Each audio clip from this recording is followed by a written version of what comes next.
Good morning, Rajah Scholars and Champions. Thursday morning, September 10th, here with our morning announcements.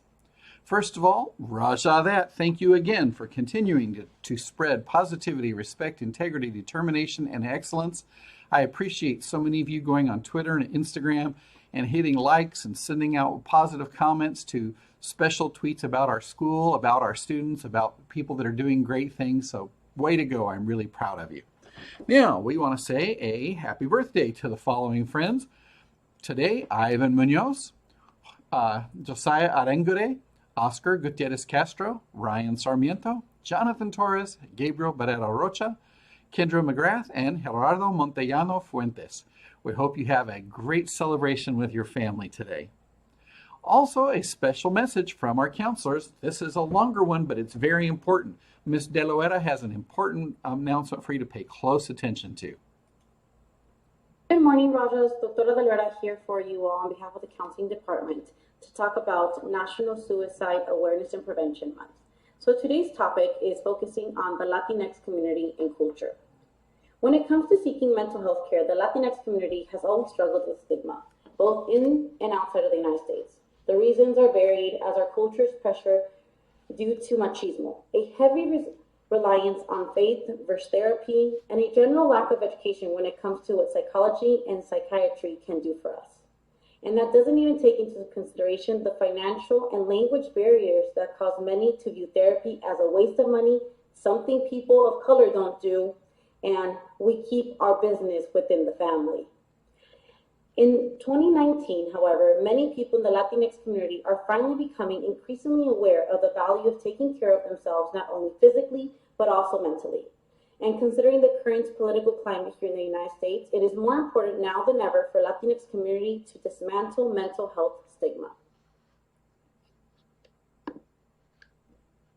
It's important to remember that barriers to mental health are significant within the Latinx community. One of them is a language barrier. Does my therapy speak Spanglish? Because I speak in and out of English and Spanish all the time. Do they speak only Spanish so my parents could also talk to them and my loved ones? Do they speak Spanish because I can't communicate my thoughts and my emotions in only English, right? Does my health insurance cover it? What if they don't cover all of it? Can I afford it? Can I not afford it? What does that mean right now, especially during COVID? My legal status. Will someone be able to know my legal status if I seek mental health services? Do they have to know? What if I don't have documents? What if I do? What does that mean for me and my legal status in this country? The cultural differences.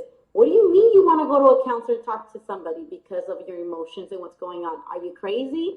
No, that stays within the family. That's family business. This is what I mean by cultural differences. Having to explain to somebody that having someone there to listen to you, to help give you coping mechanisms, isn't something for someone who's crazy or because you want to give someone else information about your family and what's going on. It's to help you and the coping mechanisms that you need currently because of the situations that are at hand. And of course, the stigma. What will people say if they know you go to therapy? Who cares what people say if you go to therapy? We all need it, whether we want to or not, we all need it. Either now, later on, or in the future.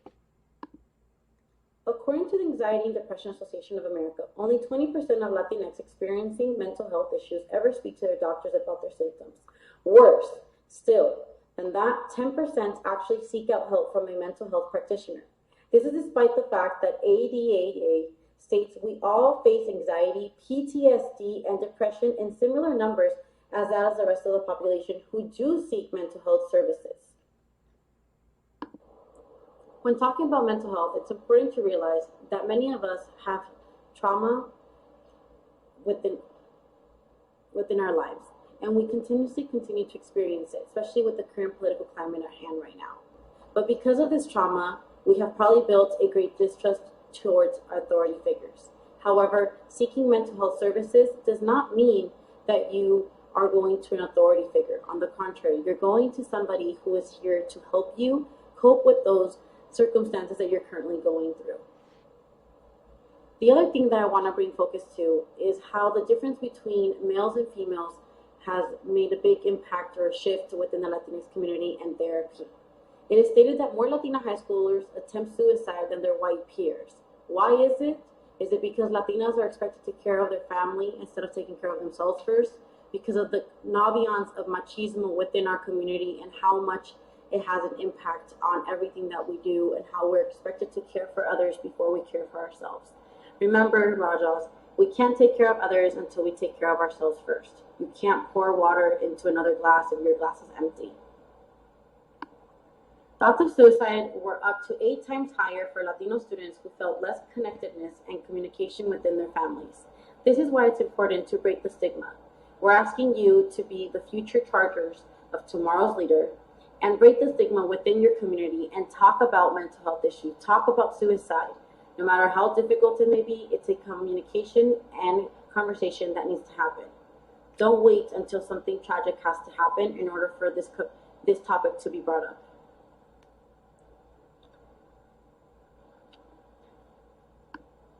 If you're like me, talking about such a taboo subject with your loved ones is very difficult. Let me be honest, even doing this presentation is difficult. Why? Because I'm a Latina, I identify as one. So these are topics that are taboo in my culture and that was brought up to be taboo and that we don't talk about. We don't air our dirty laundry with others at all. So if you are like me and you have experienced difficulty combating these taboo subjects as mental health and suicide, I encourage you to take a read into any of the books that are shown here on the screen. So one of the books that really has helped me be able to break from this taboo subject is I Am Not Your Perfect Mexican Daughter, addressing the issues of anxiety and depression within our families and our communities and how we do have those conversations with our loved ones so they can understand where we're coming from instead of being defensive. Besides the numerous books that I shared on the screen, here are other resources for you all to try to use to your advantage, not only for yourself, but for your loved ones. There's links about spaces where you could communicate with other peers and other members of the Latinx community to talk about mental health issues. There are spaces on here where you could actually find a therapist who speaks Spanglish because your brain works in both Spanish and English like mine does all the time, going from one language to the other. There's spaces here where there are therapists who speak only Spanish, so if you want to use them for yourself or for your loved ones and refer somebody. In addition to these spaces, remember, those are also the hotlines there for you. Suicide Hotline, Domestic Violence Hotline, and the Trevor Project Crisis Line. So besides these wonderful resources, please, please, please remember that here, your Rajah family is also a resource, whether it's your peer, a counselor, an educator, administration, teacher, whoever you feel comfortable sharing and disclosing information, we're here to support you and to help you through this. Please make sure that you not only are getting those resources for your loved ones, but for yourself when it's necessary. Take care, stay safe. Bye, Rajas. Gracias, Dr. De La Vera, por su presentación, que es más importante. Thank you to our counselor, Dr. De La Vera. This is a very important topic. I hope all of you paid close attention. It's important that you have those discussions. Now, very, very quickly, tonight is our next grab and go. Whoops, it says the wrong date. Let me go back. That's from last week. Tonight is the last grab and go from 5 o'clock to 7, and it's for freshman seminar materials. If you're an avid 9th grader, you can still come because we have your binder as well. And if you didn't pick up a textbook, this is the page that's in your Google Classroom and that Mrs. Freeman and Miss Frias in the library sent out. You can scan those QR codes and it will tell you what to do, when to come and pick up your missing textbook. We want to make sure you have everything you need. So if you missed out, scan those, please. And class of 2021, our seniors, this one more opportunity tonight and tomorrow night. You can still sign up for those Get Your College Essay Done workshops that'll help you. It's free from 3 to 6. It's a Zoom meeting. And these are people at our Riverside County Office of Education that can help you. We want you to have a great essay and personal statement. And now for our joke of the day. I can't finish without that. So what did the ground say to the earthquake? You crack me up. Courtesy clap, courtesy clap. And our final thought for the day.